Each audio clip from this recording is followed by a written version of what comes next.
गुना शिवपुरी संसदीय क्षेत्र के लोकसभा सांसद डॉक्टर केपी यादव कुछ समय से लगातार अपने बयानों को लेकर चर्चा में हैं। आज शिवपुरी पहुंचे सांसद डॉक्टर केपी यादव को अपनी 2019 में मिली ऐतिहासिक जीत याद आई।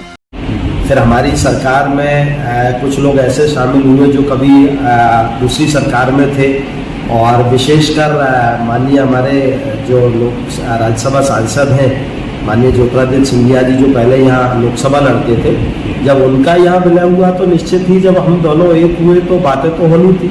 कई बार विपक्ष भी कहीं ना कहीं कोई चीज़ ऐसी ढूंढता है जो कंट्रोवर्सी बन जाए, तो कुछ ना कुछ ऐसा विपक्ष भी ढूंढता रहता है। कुछ लोग ऐसे होते ही हैं जो बात से कहीं ना कहीं कोई और बात निकालना, तो एक बात के कई मायने निकलते भी हैं और लोग अपने अपने तरीके से। सभा में मेरे में 3 जिले आते हैं, गुना, शिवपुरी, अशोकनगर, और 8 विधानसभाएं आती हैं और इन 8 विधानसभाओं के 32 मंडल हैं। तो मुझे लगता है मैंने जमीन पे काम किया है। एक एक मंडल में क्या संभावनाएं हैं, एक एक विधानसभा में क्या संभावनाएं हैं, एक एक जिले में क्या संभावनाएं हैं, हर चीज को लेके मैंने सदन में बात रखी है। मेरे दिमाग में पूरा प्लान तैयार है कि कहाँ टूरिज्म को बढ़ावा दिया जा सकता है, कहाँ इंफ्रास्ट्रक्चर में क्या और करने से इस क्षेत्र को मजबूती मिलेगी और इस क्षेत्र का विकास होगा, कहाँ कहाँ हमारे किसानों को खेत खेत तक पानी पहुंचाने के लिए कहाँ कहाँ हम सिंचाई के लिए बड़े डैम बना सकते हैं, कहाँ छोटे छोटे तालाब बना सकते हैं। इस क्षेत्र की जो मूल समस्याएं थी, चाहे वो पीने के पानी की समस्या हो, चाहे रेलवे में जो काम हुआ है आप वो देखें। हमारे आज 3 जिलों के रेलवे स्टेशन अमृत योजना में लिए, हम इनका जीर्णोद्धार लगातार कर रहे हैं, यात्रियों को और बेहतर से बेहतर सुविधाएं देने का काम कर रहे हैं। नेशनल हाईवे कहाँ से जा सकता है, हम उसका प्रयास कर रहे हैं। एक नया नेशनल हाईवे अभी निकला है, हमारे पिछोर से लेके चंदेरी मुगावली होते हुए भोपाल तक जा रहा है। और भी मैंने 1-2 नेशनल हाईवेज के लिए डिमांड की है, एक ललितपुर से चंदेरी अशोकनगर होते हुए गुना, छबड़ा और कोटा तक के लिए। तो जब इंफ्रास्ट्रक्चर अच्छा डेवलप हो जाएगा तो निश्चित ही इस चीज के लिए जनता ने मुझे चुना है, जो मेरा कर्तव्य बनता है, मैं अपने कर्तव्य का पूरी तरह से निर्वहन कर रहा हूँ। और अभी फिलहाल तो हम सभी की यही इच्छा है कि फिर से प्रदेश में भी और देश में भी भारतीय जनता पार्टी की पूर्ण बहुमत की सरकार बने, ताकि जिस स्पीड से पूरे देश का, मेरे क्षेत्र का जिस तरह से विकास हो रहा है, ये विकास की गति और ऐसी गति से विकास होता रहे ताकि हर व्यक्ति के जीवन में खुशहाली आए।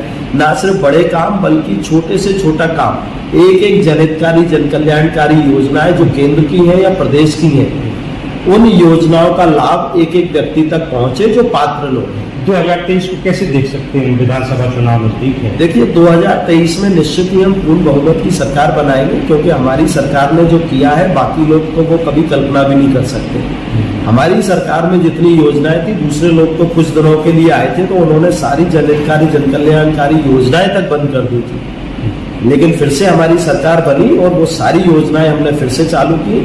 सारी वो योजनाएं तो की है हमने, तो ऐसी ऐसी योजनाएं चलाई है कि अन्य प्रदेश भी उन योजनाओं को फिर अपने प्रदेशों में चालू करते हैं। तो माननीय शिवराज सिंह चौहान जी बहुत ही संवेदनशील व्यक्ति है, एक हर वर्ग का, हर समाज का, हर व्यक्ति का वो पूरी तरह से ध्यान रखते हैं। चाहे बच्चों की बात हो तो एजुकेशन में उनको कैसे हेल्प की जा सकती है, कहाँ कहाँ उनको मदद करनी है, वो करते हैं।